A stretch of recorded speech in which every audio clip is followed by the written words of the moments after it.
திமுக கூட்டணியில் இணைந்துள்ள தேமுதிகவிற்கு ஒரு மாநிலங்களவை தொகுதி ஒதுக்கீடு செய்யப்பட்டிருப்பதாக தகவல் வெளியாகி இருக்கிறது. கூடுதல் விவரங்களோடு இணைகிறார் நமது செய்தியாளர் லிபிகா. லிபிகா, விவரங்கள்.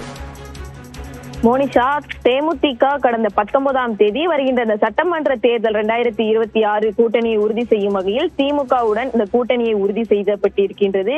இந்த நிலையில் தேமுதிக தரப்பில் ஒரு ராஜ்யசபா சீட் என்பது கேட்கப்பட்டிருந்தது. இந்த நிலையில் தற்போது திமுக கூட்டணியில் தேமுதிகவிற்கு ஒதுக்கப்பட்ட இந்த ஒரு ராஜ்யசபா சீட் என்பது பிரேமலதா விஜயகாந்தினுடைய சகோதரரும் தேமுதிகவினுடைய பொருளாளருமாக இருக்கக்கூடிய எல்.கே. சுதீஷுக்கு வழங்கப்பட இருப்பதாக தற்போது தகவல் தெரிவிக்கப்பட்டிருக்கின்றது. குறிப்பாக மார்ச் 5ஆம் தேதி வேட்புமனு முடிவடைய இருக்கக்கூடிய நிலையில் இன்னும் ஓரிரு நாட்களில் தேமுதிகவினுடைய பொருளாளராக இருக்கக்கூடிய எல்.கே. சுதீஷ் அதற்கான வேட்புமனுவை தாக்கல் செய்வார் என எதிர்பார்க்கப்பட்டு வருகின்றது. குறிப்பாக தேமுதிகவை பொறுத்தவரை ராஜ்யசபா சீட் என்பது கேட்கப்பட்டிருந்தது, அதிமுகவிலும் கேட்கப்பட்டிருந்தது. இந்த நிலையில் தற்போது திமுகவுடன் இந்த கூட்டணி ஒப்பிட்டு பேச்சுவார்த்தையின் போதும் இந்த தேமுதிகவிற்கு இந்த ராஜ்யசபா சீட் என்பது கேட்கப்பட்டது. அந்த சீட்டு எல்.கே. சுதீஷுக்கு வழங்கப்பட வேண்டும் எனவும் கட்சியினுடைய பொதுச் செயலாளர் பிரேமலதா விஜயகாந்த் முடிவெடுத்திருந்தார்.